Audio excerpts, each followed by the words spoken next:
ମୋତେ ସୁଯୋଗ ପ୍ରଦାନ କରିଥିବାରୁ। ସ୍ୱାସ୍ଥ୍ୟ ମାନେ କେବଳ ଲୋକର ଥିବା ଶରୀର ନୁହେଁ, ଶରୀର ମନ ଓ ଆତ୍ମାର ସମନ୍ୱୟ ହେଉଛି ସ୍ୱାସ୍ଥ୍ୟ। ଦିନକୁ 2 ଥର ଦାନ୍ତ ଘଷିବା, ହାତ ଧୋଇ ଖାଇବା ଓ ସୁପାନୀୟ ଜଳ ପିଇବା ଭଳି ଅଭ୍ୟାସ ଗୁଡ଼ିକ ଆମକୁ ସୁସ୍ଥ ରଖେ। ବିରୋଧୀ ଦଳର ସଦସ୍ୟମାନେ ନିଜର ପ୍ରଶ୍ନ ଉପସ୍ଥାପନ କଲେ।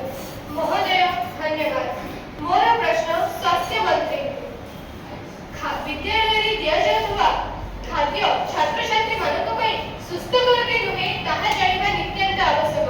ଏଥିପ୍ରତି ସେ ଜାଗୃତ ରହିବା ନିହାତି ଆବଶ୍ୟକ।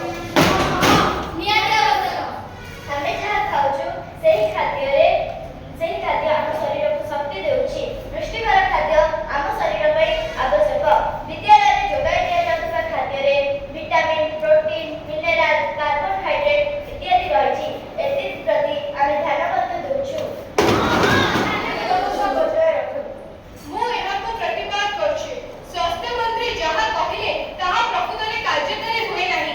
ଛାତ୍ରଛାତ୍ରୀମାନଙ୍କୁ ଉନ୍ନତ ଧରଣର ଖାଦ୍ୟ ଦିଆଯାଉ ନାହିଁ।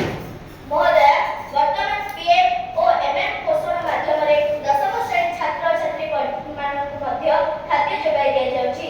2 ଦିନ ପରିବର୍ତ୍ତେ 3 ଦିନ ଅଣ୍ଡା ଏବଂ 3 ଦିନ ମାଣ୍ଡିଆ ଲଡୁ ଯୋଗାଇ ଦିଆଯାଉଛି।